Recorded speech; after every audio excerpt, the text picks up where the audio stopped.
some type of marketing, correct? Say yes. Yes. All right. Oh, yes. So you might not have, but you're going to start. So I just written down 10 different lead sources that I want you guys to pick one or two. Not all 10. I don't want you to bite off more than you can chew. But I'm going to go through, and we'll start with Tim. I want you to talk about what you do, what I do on marketing to people, and just talk about why you market to probate. So on page 13, the first one right out of the gate is, where do we get this data? Where do you get it? Where do I get it? And why are you sending it to this lead source? Or do you market to probates? The basic foundation of this business is the previous slide. And the word at the very top. No. Motivate. I don't buy from desperate people. Desperate people very rarely sell me their house. Motivated people sell me their house very readily because they are motivated. And all of these lead sources, there is a reason. There is a motivation. There is an underlying issue. It's not always just one. Most of the times, in the houses I buy, it is multiple. The probate houses I buy are also vacant. The divorce houses I buy are also in pre-foreclosure. You've got to understand that what we're about to talk about is the basic foundation of how you're going to buy the house and get inside the house and talk to them and then shut your mouth and listen. So, next slide. Probate. I love probate properties. I get the list directly from Dallas County every month. I download it, I sort it, I do tax roll searches, and I mail them a letter. After they get a letter, they get 2 postcards. That's it. I'm done with them. I move on. I buy a lot of houses off the probate list in Dallas County. The nice thing about probates is typically when they do call you, you're dealing with heirs that don't live in the home. So, and a lot of times, most families have 2.3 children, and that's nowadays. Nowadays, I think it's gone down 2.2. 2.2. But you're dealing with a lot of the baby boomers now, and there's 3 or 4 or 5 kids, and one still lives in Dallas, one lives in Houston, one lives in Arkansas, and the other lives in California. And the problem, and the thing is what's your name, sir? Andrew. Andrew? Yes. Okay. Andrew is the one that lives in Dallas. And so everyone else on that row expects Andrew to do all the work and they get their equal share of the money. The phrase is we ought. And I'm going to bond with Andrew. And Andrew and I are going to become great friends because Andrew, everyone else on that row is just telling you, we ought to fix it up. We ought to get more money. We ought to show it more. We ought to call more people. We ought to mow the grass on Sunday. And Andrew, you know what we ought to means, right? It means I think you should. And you're going to bond with them, and you're going to have it. And because their motivation is just, they don't know what to do with mom and dad's house. It's hard to even go over there. It makes them sad. Now they got to clean everything out and mow it. So it's a great lead source. I love probate leads. So how many times do you mail to probate? The one thing I want to I need them to have measurable. Okay, you get the list every month. Yeah, I get the list typically the 5th or 6th of the month. It came out a little late. I don't buy it from you. I buy it from the courthouse. Right. If I bought it from you, I'd get it quicker. I'm cheap. Sorry. Yeah. I just got the list on Thursday, and the letter went out yesterday. It was 182 letters. Okay. And everybody will get them today or tomorrow. Okay. And I'm gonna play you guys a voicemail if you buy a call. Tomorrow? Do what? Are you going to get them tomorrow? Well, maybe they don't check their mail today. Smart of it. Come on. And then the next month on the 1st, they'll get in July 1st, they'll get a postcard. Because what I do is after I mail the probate list, I just merge it over into next month's mailer. And when I send it to the fulfillment house, they get a postcard, and it goes into July and August mailers, and then I'm done with them. Because by then they've either sold the house or they're not going to sell the house. Tim, Sir? are you keeping track of your mailings in an Excel spreadsheet or use some other form? I keep all my addresses in Excel, and just... You have some kind of system set up that allows you to go back and go, okay, these are the people I got to mail to today or something? No, I just do it all at once. I don't like putting things off, so like when I processed the probate list that I mailed yesterday, I went ahead and cut and paste or copied copied, pasted into July, and copied, and pasted into August, and now I'm done. I don't ever have to mess with it. When you say into July and into August, what is that? I've already got my zip codes lined up for July. You mean a database that will be? Yeah, because see, what we're going to teach you in a little bit is consistency. Yep. So the mailers, the 3,783 postcards that I had that went out on June 1st were the exact 3,783 postcards that I had that went out March 1st. Same address as everything, even if I bought the house, because I'm not going to spend a whole bunch of time to save 30 cents. And it's the same postcards that went out December 1st, because my system is you get it every 3 months from me for 12 months, and then you're off the list, and I pull a new list. Okay, but then say July 1st, you're gonna get some updated names, is that a whole? I don't get updated names. No, he's talking about on probate. Oh, probate? On probate. So I copy basically and every paste them onto month- the bottom of the Yeah. list. Every month he gets a new list, and he's going to set it up in a system where it's a 3 month. Edwin, right? Yes. Okay, Edwin, I take 75080 Richardson. Okay. I download every house that's between 1,200 and 1,500 square foot, and if someone's owned for 15 years or longer, and it's on the tax roll between 80 and 120. Right. That's not exact, but and I download that in October, and say there's 3,000 of them. I take that 3,000 and I copy that spreadsheet 4 times, and I label it. October, skip November, skip December, January. I label it right there. So that 3,000 addresses is immediately scheduled for, we'll just say, January, April, August, and November. Every 3 months. I schedule it and I'm done with it. I never look at it again. It's in the folder to be emailed. So what happens is when I mail you my probate list today, I copy all 100 because it's all formatted in the same columns. I just copy, paste over, add it into the next 2 months, and I'm done. Okay, and then as you get a new, say in the next month after, now you're adding names. Yeah, so July, when I get my July probate list, Yeah.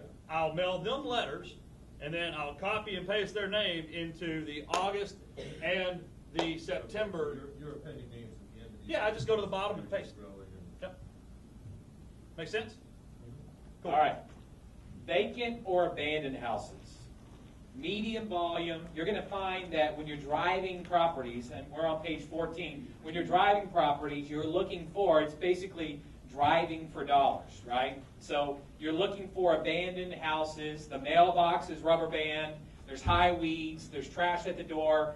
I like to leave something at that door just in case they come back, right? It's a good idea to just leave some type of calling card.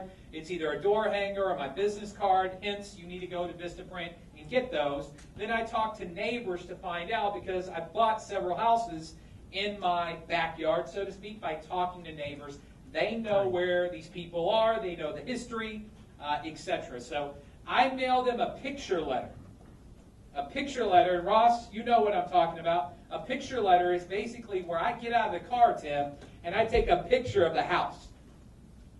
And then I come back in my Word, and I've got a template, and I mail them an envelope, and when they open it up, it's got a picture and it says, "Is this your house? Is this yours?"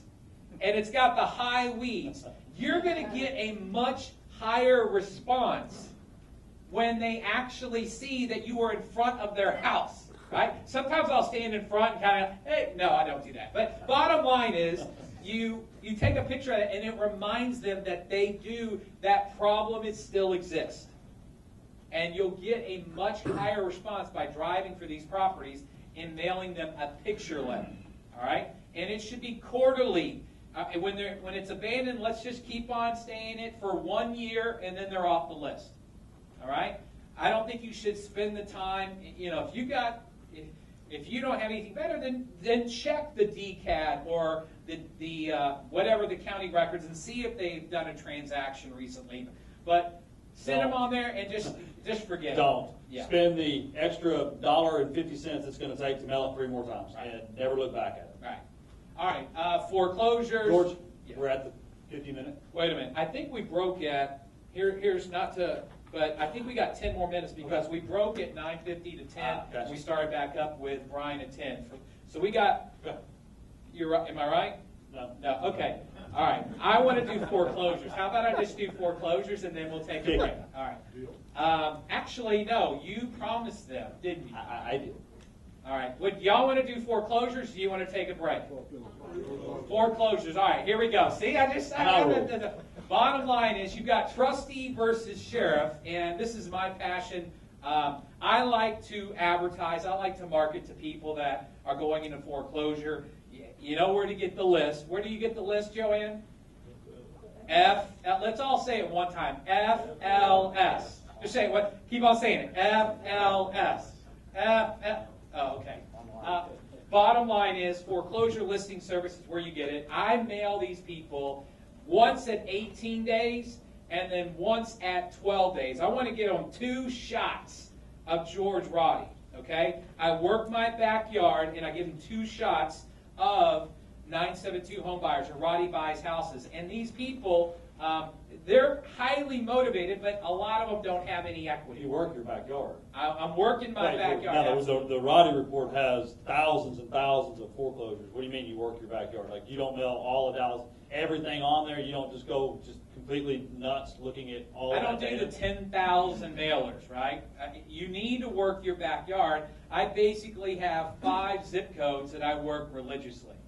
All right? That's my backyard. I have 5 zip codes that I work. And the point is, that makes it a lot easier to think about doing. Because you look at that Roddy report and you think, holy God. But you sort by zip code and you get rid of all that stuff that you have no business looking at. Right. Much more manageable and easier to approach. Absolutely. And so I use most of these lead sources that I'm giving you, but I'm only using 5 zip codes out of all of them. Because when people call me, I'm 15 minutes away. I'm not an hour and 15 minutes. I'm 15 minutes away. So when I'm hanging out with a family, this lead is 15 minutes away. I might be able to talk my way out of getting over there and getting back. But when it's an hour and 15 minutes, it's not going to happen. I got a soccer game. I got a football game with the son. But 15 minutes, I might be able to get this done. I'm going to ask me at the break, Joanne. We got to go. But bottom line is pre-foreclosures. I work sheriff leads, the sheriff sales. Now, there's not a lot of these, but if it's in my zip code, I'm mailing to them. And then, obviously, the trustee. Now, I personally mail whether there's equity or not. Because I'm from the adage, I'm a licensed agent, I can use it a couple different ways. If somebody's motivated and they want to sell and they have a deal that's attractive, whether it's high equity or favorable terms, I can monetize that lead, so to speak. Does that make sense? It kind of goes into the mortgage assignments, Nancy, that we talked about at the beginning. So anyway, that is the lead source pre-foreclosure. Yeah, 18 days. 18 Because they go on when they're what? When they get the 21-day notice. Right. Our list comes out around 19 days before the auction. So that Friday, I'm mailing out to my 5 So zip codes. 18 and then 10? 12. 12. Yeah.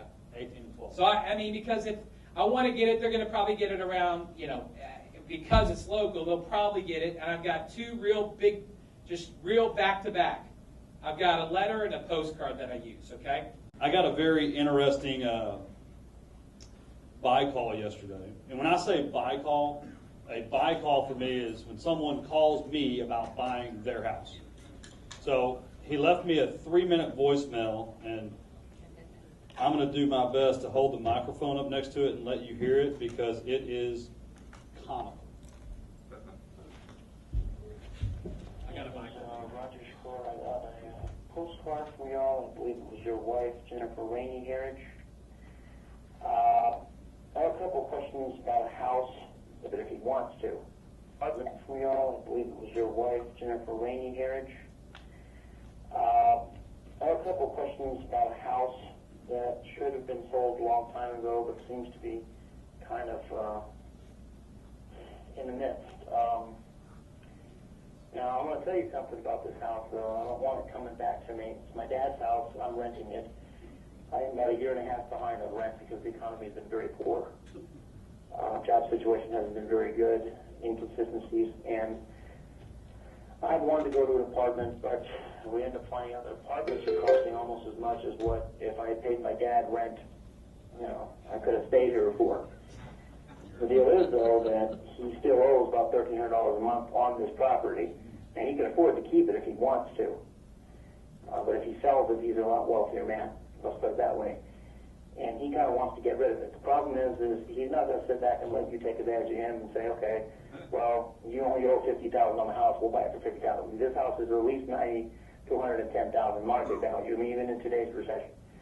So I don't know with people like you that send these kinds of ads out. I mean, you're not the first person that does it. I think I don't know how you reason with my dad to tell him, look, this is today's time, and unless you want to take the risk and hold it for another 6-7 years till it's paid off, He's teaching me.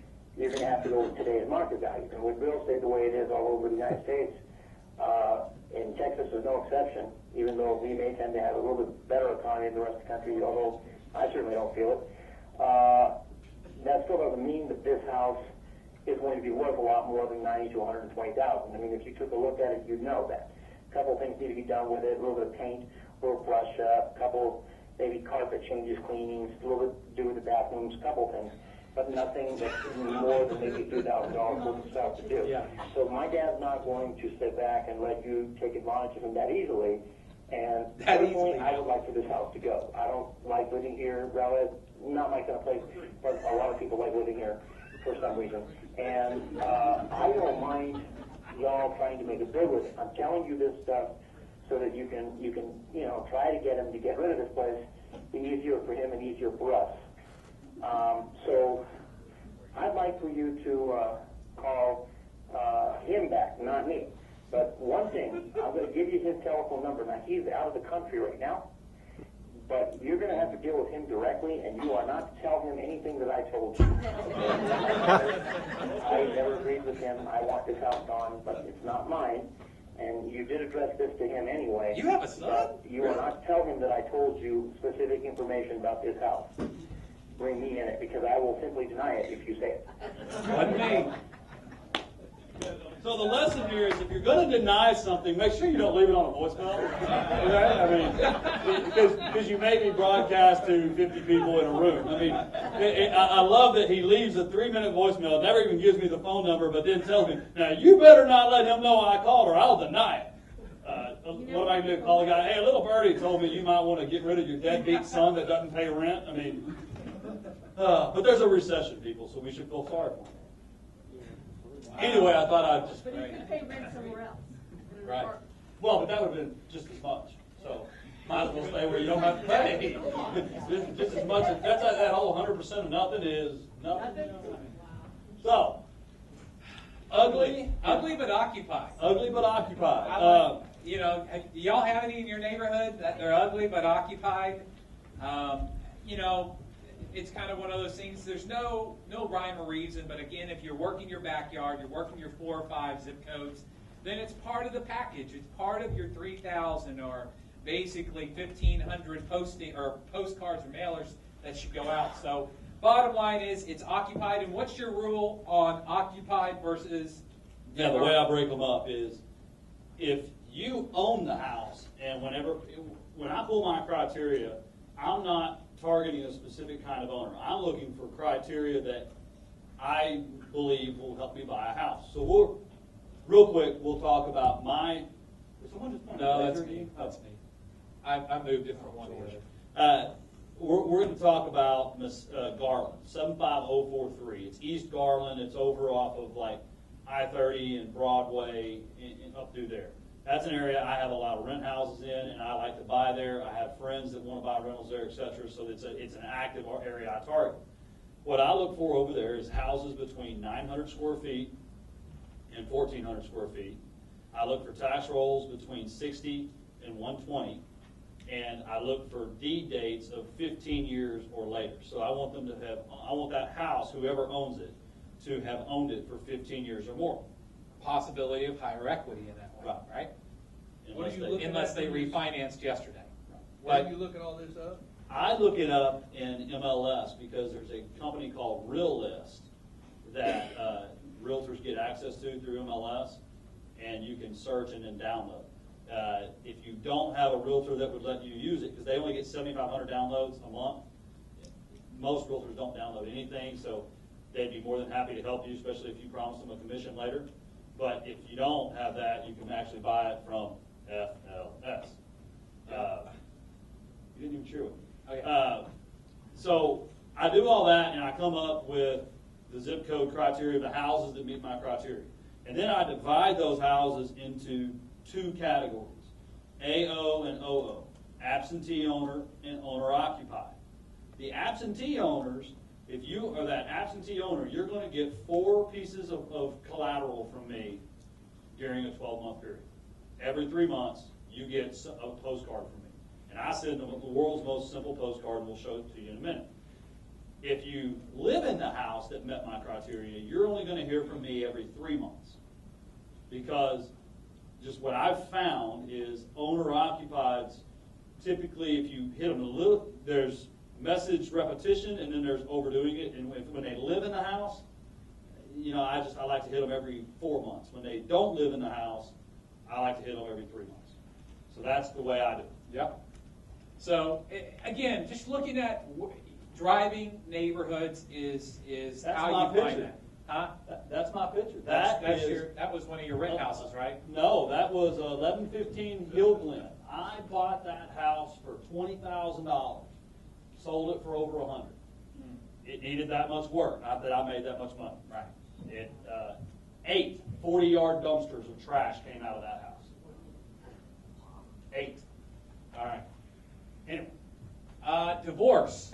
You know, you mentioned it, Tim, before that a lot of the leads of the people they talk to, and you know, that gentleman wasn't one, but he had multiple. You know, there's multiple hardships that are going on, right? Lost my job, or going through a divorce. So I don't think this is. I think this is one of those AOs or OOs. A lot of times I'll go to the district clerk, or I'll get the daily commercial record and find everybody that has filed for a divorce. And then if it's in my zip code, I'll send them a mailer, and it doesn't say, "Hey, I understand you just got separated." You know, it just, you know, have you heard of Match.com? Get back at your husband. Right. But bottom line is, I say, if you ever want to sell, I'm a local investor. Please give me a call. So it's a generic. They don't know why I'm just sending it, and I start mailing them. If they live in the place, it's 3 times a year. If they don't live in the place, it's 4 times a year. Do y'all understand that? Okay. So where do we get this information? There's not, you know, it's a little bit harder to find. I get daily commercial record, or you can get it from the district clerk. Yes, sir. Who had a question? Yes. OO is owner occupied? Yes, sir. OO is owner occupied. Now, how do we find out if it's occupied by the owner? By going to the appraisal district, right?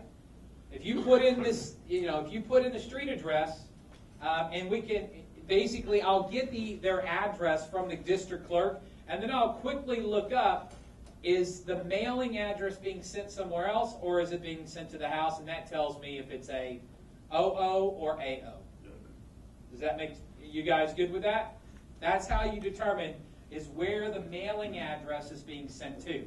Tim has rental properties. His tax bill is not sent to the rental property. It's sent to his post office box, or some of you guys will just have it sent to your house.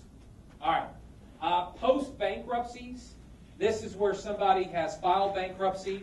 Kind of like I got a call last week from an agent, a real estate agent, right, Kathy?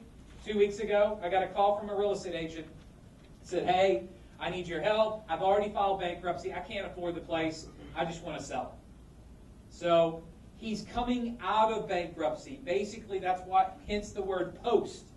So he is just, people, I think some attorneys don't tell him that you have to continue to stay current on your regular mortgage payments. So bottom line is, he said, enough is enough. I'm moving. I'm not making any more. I'm getting kicked out of bankruptcy, or my bankruptcy case is being dismissed, and then I want you to buy my house. So that's how basically, he's coming through this post-bankruptcy system, okay?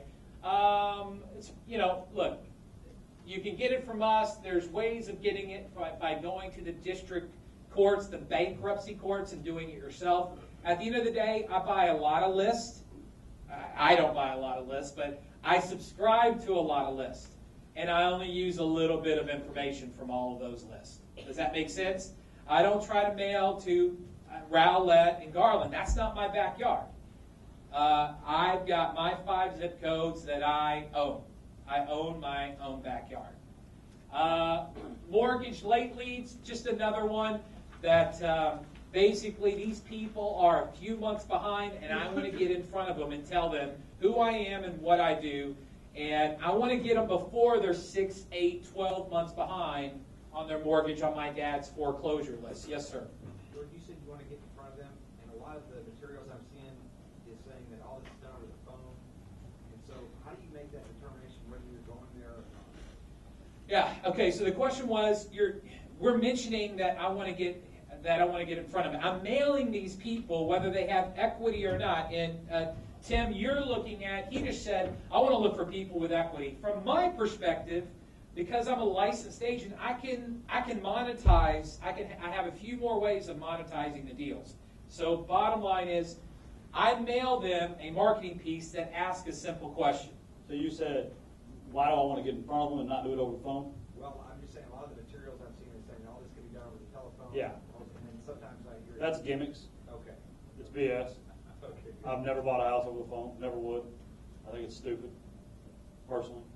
Because when I sit here right now, I'm looking in your eyes. I'm feeding off of you. If I say I'll give you 40, and I can see if you. I mean, you can sell. I can sell a lot of yellow letters and a lot of computer programs that are special and little gimmicky programs that sound great on a late night infomercial, but ultimately, that to me doesn't build any sort of discipline that you can build on and build a career out of. And sustain. Yeah. It's not a sustainable business. I think you got to be face to face, and that's why if you're working stuff, if you draw a radius of 20 minutes, just focus on that.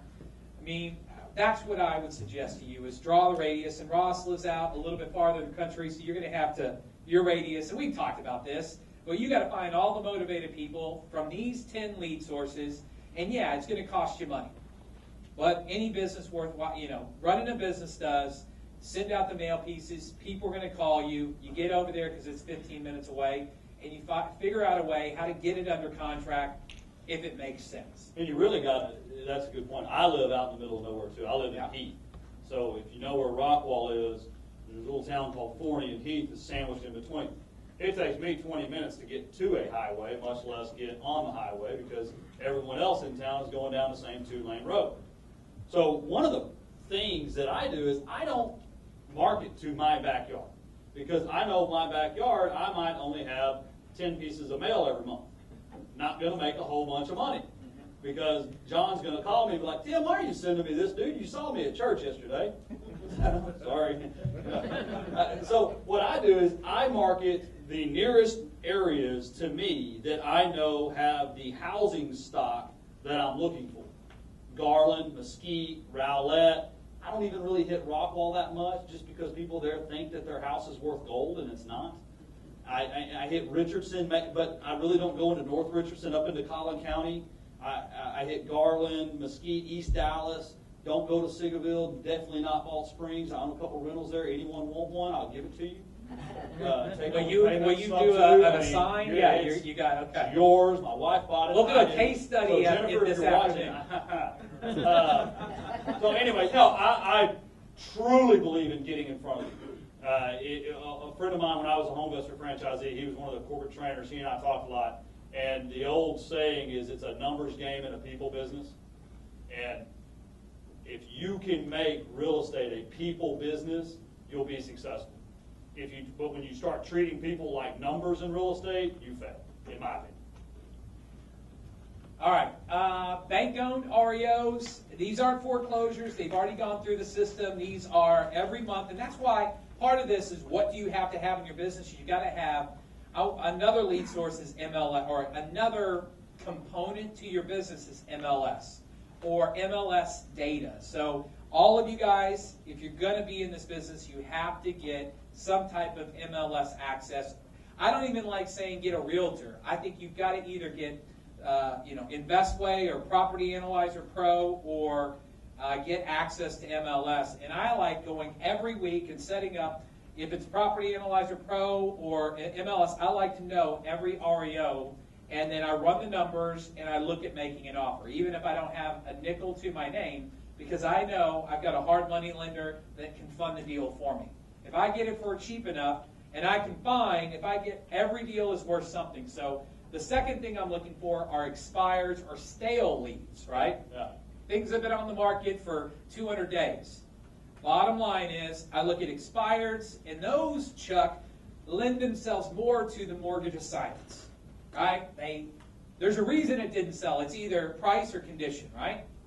And so once it's on MLS, I like to look at that because I want to build my, and this is just personally, I want to build my portfolio, right? During this recession, I want to hoard as many houses and buy as many houses as I can, so when it turns into a seller's market, I'm going to be in a good position. And the best way for me to do that is to take over my neighbor's house, my neighbor's loans, is I acquire real estate. So if any of you guys are in my zip code, fine, I'll probably buy it because I know these areas are going to come back quickly, and I want to be the landowner on a lot of these properties when this market turns. That's my goal. But for you guys, you need to put yourself, and you mentioned it yourself, you got to know you're in buyers, or there's guys out there. So just like you don't do Rockwall, you do Garland, Rowlett, South Richardson, because then you know that there's an appetite for that. All right? And it suits my strengths. And it suits your strengths. So bottom line is, I want you to make a bunch of offers on REOs. I'm talking 8 a week. All right? 8 offers a week on REOs. That's your mission every week, is how do we streamline this where we can make 8 offers a week? Because 9 out of 10 of them are going to get what? Oh, majority rejected. But you're just talking about, what, printing out a contract, offering half a list price? Is that what you mean? No. Really? No. There's a systematic way that we're You're going talking to about going out and evaluating the property and submitting an offer. That's right. Well, and that's important because that's the one thing that the push button methods don't teach you is when you go out to an REO, the easiest way to learn is you get a realtor that knows what they're doing and actually has bought some investment properties to go out with you and drive comps with you.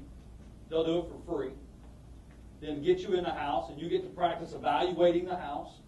And they'll sit there and walk with you. You can go over the numbers, and if they've got a little bit of experience, they'll talk to you about it, because when you submit the offer, who's going to write the contract? The realtor. And realtors will do anything for money. That's true. I'm a realtor. I will. I mean, all right, what's But next? bottom line is, that's great practice for how many, Yeah. I want everybody to close your eyes. Please do me this exercise. Close your eyes, because I don't want anybody to know who's done what. How many offers, how many of you guys have bought 0 houses? Everybody keep your eyes closed. How many of you guys have bought 0 houses? Y'all have, okay, keep your eyes closed. Put your hands down. Put your hands down. That's what I want to know. You can open your eyes now. All right. Bottom line is, y'all need practice. You need to be in the game. You need to do that. Anybody ever watched baseball? Or has anyone in here never watched baseball? Okay. They have batting practice before the game, right? They don't have batting practice when the strikes and balls count. That's game time, right? So don't wait to practice evaluating houses when you get a live seller that has a lot of equity. Don't wait to practice then. Go practice on a vacant house that's just like a little pitching machine. And just swing away. Meet a contractor at an REO. If you're thinking about working with a contractor, get him to meet you at an REO. Go find the junkiest REO you can find and get foundation people to meet you and inspectors and HVAC guys and just line them up. That's the best way to learn, and do it on the bank's dime. They get all the tax dollars you pay anyway. 8 times a week. And you know what? You're not going to Forney. You're going to your backyard. You're not going to, Wichita Falls. You're going somewhere that's 10 to 15 minutes away from where you are. And you hit them all. Because practice. I mean, when you practice, once it's game time, you hit the end. You practice, you're making offers, legitimate offers. You're running the numbers, because 9 out of 10 deals are going to get, possibly rejected, especially for REOs.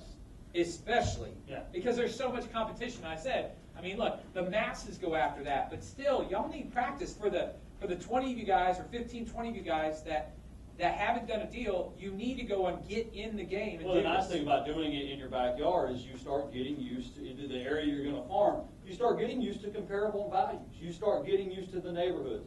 You start remembering when you drive back to that neighborhood, hopefully going to see a seller, you remember, that house when we comped it when I was driving around with Diane. You know the name. that You know the house- per square foot. That house was about 120. This house looks a lot like it. And then what happens is you start tracking what the house is actually sold for, and this is important, write this down. Say I make an offer on 123 Main Street. Well, I'm trying to assign the house, so I offer 40. The next week, George comes in and buys 123 Main Street, and George pays $50,000 for the house, pays cash, and I see him put a for rent sign in the yard. What is George? He's a landlord.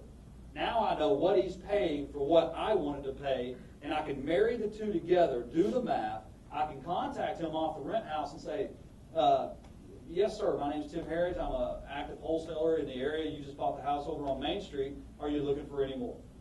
Yeah, definitely. Well, I noticed you paid $50 for it. I kind of did the math. I mean, how do you run your numbers? And you talk it out with him, and before you know it, you've got a live, active cash buyer in your farm area that you understand the way he does his math. So then the next house you're in that's with a live seller, where your odds go up of getting the house, guess what you're doing? You're running your numbers, and then you offer 40, and the seller says they'll take 45, and you've done the math, and you've practiced enough that you think, you know what, George is going to give me 50 for this thing. So I can do 45 because I can make $5,000 next week. How do you find out how much George paid for it? MLS. MLS or the equivalent of MLS. I mean, I want you guys to understand. There's MLS that is for realtors and brokers. And then you have companies like FLS who puts out Property Analyzer Pro, and then you have Investway, right? Which puts out the Dealinator or whatever it's called now. But bottom line is you need you need MLS data, Joanne. You can pay $500 to the Board of Realtors and get an affiliate access, but then you only get the sold listings. I recommend if you don't have a realtor that's going to turn off the audio. No. If you don't have a realtor that's going to let you use their log-on and password under their supervision, you need to go either subscribe to Property Analyzer Pro, Investway, or some other, wherever you're at, service that gives you access to actives, solds, pendings, and expires. And that goes for retail, for sale, and for lease. Yeah. Because there's a contingency, of growing contingencies of guys out there that want to buy rental properties. They understand, they bought into, hey, this market's going to shift, and it's probably going to be 3 to 5 to 7 years from now, and we want to own some rental properties and make the decision when it does. So, what I'm teaching in my, you need to give lease comps to me. I need to know what the thing's going for. I was talking to one of my students 2 days ago, and I said, it's not the best, but man, the rents are good. Yeah. And I can pick up the $60,000 property and get 1,100 in rents. There's a lot of neighborhoods right now where the houses are pass only that selling up, for 100, but they're leasing for 1,100. Right. And they're surpassing that rent-to-value ratio. So bottom line is you need active solds, and you need solds and leased. What are things being leased for? All right, code violation. So I'm driving through a neighborhood because it's my farm neighborhood. And say we're going to act like you're all just going to be the perfect students, and it's on Tuesday afternoon, and you're off work, and you're going to look at 2 REOs to make offers. As you're driving through the neighborhood, you see a little wooden stake with a red sign sitting in a yard. That is a code violation. You're going to stop because you're a great student and you really want to be successful. And you're going to pull over out of the road, and you're going to put your car in park, and you're going to write down the address. And you're going to get out and take a picture. When you get back home, you're going to pull up that address on the, we're going to say Dallas Central Appraisal District website. You're going to type the address, the mailing address, even if it's the site address, you get the mailing address of whoever owns that house, and you're going to commit to send them 4 pieces of mail. Wait a minute. Was it vacant or occupied? Well, Or it if doesn't matter. if it looks vacant, Okay. and it's got a code violation, most likely it's gonna be vacant. Right. Because if they've got the thing in the yard. Yeah. And you just, yeah, but if you can tell someone lives there, if it's an owner occupied, on a code violation, I would go ahead and tee them up every 3 months. I would, yes, sir. As you're tracking this lead, are you doing it with the leads we were talking about before? Like Yep, everything gets combined. So you have all one list in one database? I've got an Excel spreadsheet with 12 tabs. Okay. And the tab says January, February, March, April, May, June, July, August, September, October, December. And if I add it, it's so easy. Once you add it, and it's all the same columns, I just copy, 1, 2, 3, click, paste, 1, 2, 3, click, paste, 1, 2, 3, click, paste. In the same database as your probate leads? Yeah. Okay. It all gets You just got a column that merged in. is Yep. where it came from, and that's what guides the Yep. marketing program you do with it? Yep. And there's some other software we'll tell you about that's available that I use from time to time to track leads, but we'll get into that. You don't have to do that. Right, you don't have to. Are each of these things you talked about, are they different postcards? Or Collateral. you send out a generic postcard? I Each send of the these- exact same postcard to everyone. Okay. And it's this big, says cash for houses, and has a picture of my wife. The first contact that you send, is it directed to? She is much better. I promise you that she is People much call better. and ask for her, and I say, "Oh, I'm her husband. We partnered up." And I put her picture on there because she's prettier than me, and they laugh, and it's how we start the conversation. Sometimes there's women that say, "You know what? I really just called because I want to deal with a woman. I don't feel comfortable having a man in my house. I live alone." I say, "Okay, well, I'll drive her there. She can come in. If she has any questions, she'll just have to bring me in, or we'll just have to do something else." And most of the time, they end up just going ahead and agreeing to let me come. Even his best glamour shot didn't compete. I mean, I've seen some. You had the ascot on one, you know. So on the code violations, there's two ways to find them: either driving down the streets and writing it down and being a good pupil, or going to the city and getting them to print you out a copy of it. Here's the problem with going to the city. Who here enjoys renewing their driver's license? Okay, the same people work at the clerk's office that work at the DMV. So if anybody here work at the DMV, if you do, I apologize. I'm not trying to be rude. The point is, you do? You work at the DMV? Oh, okay. Woo! The point is, you're going to have to pay like 10 cents a page and wait in line for 3 or 4 hours. It's better just to drive up and down neighborhoods, in my opinion. Yes, sir, real quick. You're sending the postcard out 4 times. Is it the same exact postcard? Exactly the same. I'm lazy when it comes to marketing stuff. I'm real aggressive when it comes to going and looking at houses. And this postcard has probably bought me about 600 or 700 houses. So why change it? I recommend that everyone in this room copy this postcard and put someone else's name and picture if you can. If you want to leave the picture, you have my permission. Just put someone else's name. And you can leave my phone number on it if you want. Let's try that for I'll 1 take month, care of it. all right? Yes, ma'am. Is that city list maybe available online? No. No? No. For most cities, it's not. I haven't You're found not- one yeah. that it is. No, I haven't either. I mean, a lot of them you have to go down there. But look, the biggest thing right there, if you take cookies, because all those people eat, all right? They all eat. If you take cookies, you will get more. Hey, next time, because I did that for an REO manager. I listed, I was trying to get in with a bank and represent them. This was about 10 years ago. And basically, I got one listing, and I sent her a thank you package, like a care package, and I found a Chili's that was right down the street from her where she was working in Florida, and I sent like chocolates and this big basket, and I said, hey, have lunch on me today, and I drew a map, and it said, you're going to be here today at Chili's, have lunch on me.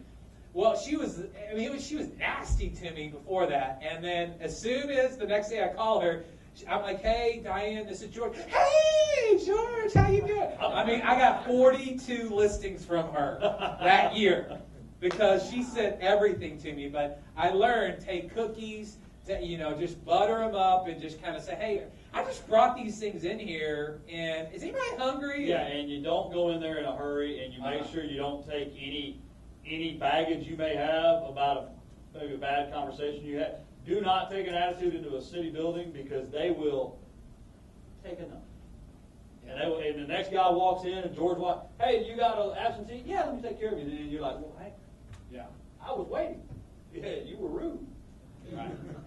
I will tell you that, in the last year, one of our students basically she controlled, I shouldn't say bought, but she got under contract, this is Stacy, right? Yeah. She got under contract 6 duplexes and brought them to me and basically let me know about it at one of the roundups that we did. She said, hey, I think I'm going to get this, but she found it from going to the City of Carrollton code violation, and she sent him on the second postcard.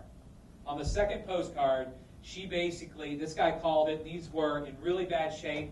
I don't know, it was at the end of the year, and I wanted to do a really big rehab. So bottom line was, she got it under contract, had it at one price. I came in, had my guys come in. She did some, but she missed the rehab dollars. I came in and said, Stacy, I'm sorry, this is my price, which was $260,000 cash for these 6. No, total for 6 units. And she went back and got the seller to take less during her option period. We'll teach you how to do this. And basically, we did the deal. She made $24,000 assigning that deal to me. All right? I was her end buyer. And it all came from this code violation list. That was 70 cents that she invested. Now, she invested a lot more in marketing than 70 cents, but you get my point.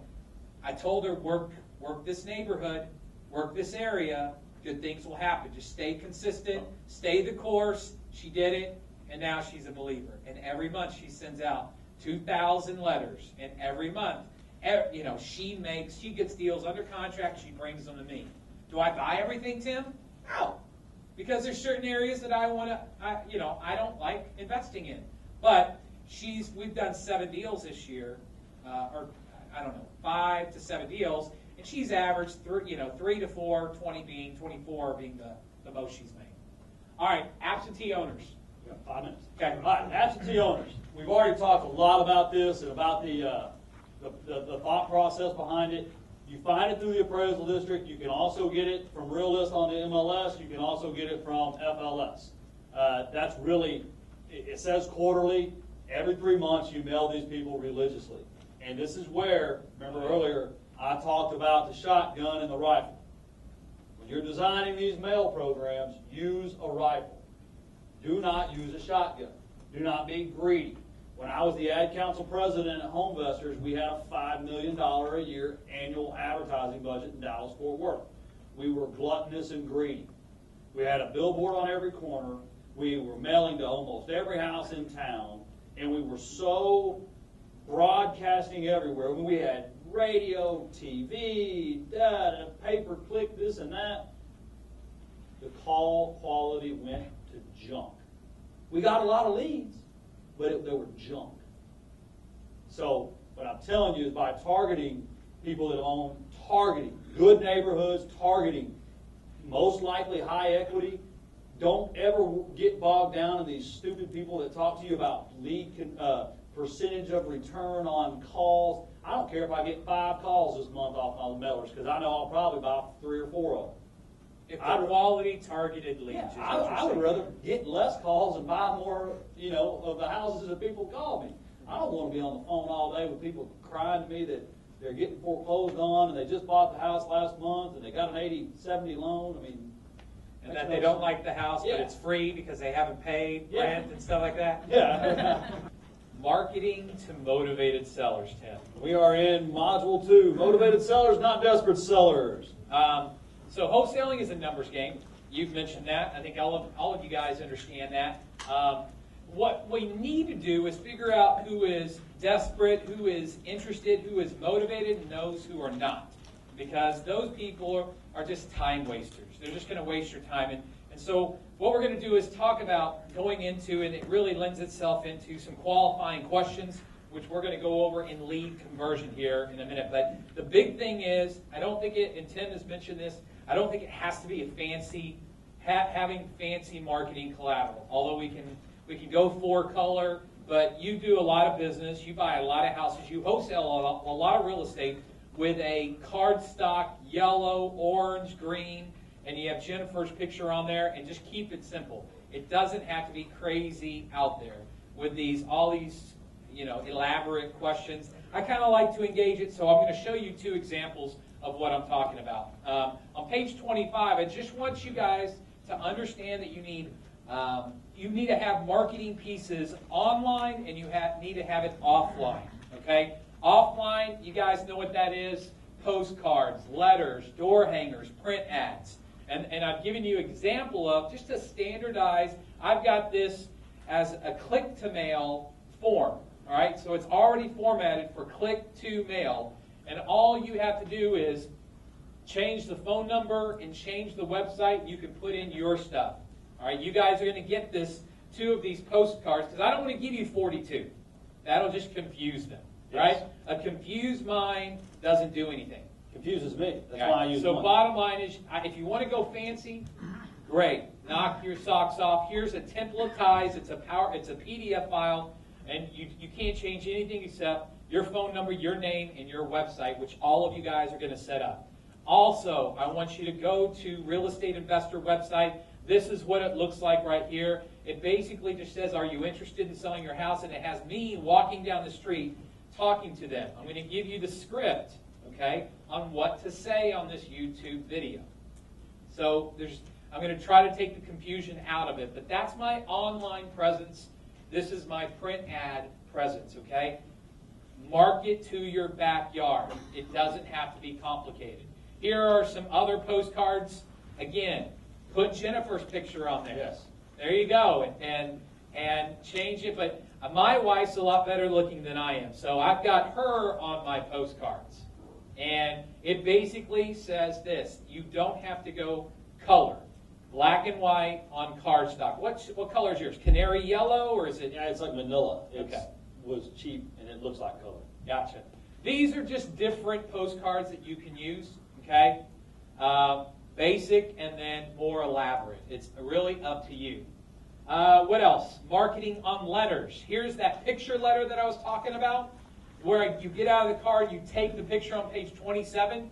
You get out of the car, you take a picture, and he says, "Hey, I was driving by your house on 9710 Country Club Drive in Frisco. Wanted to know if you had any interest in selling because I want to buy it."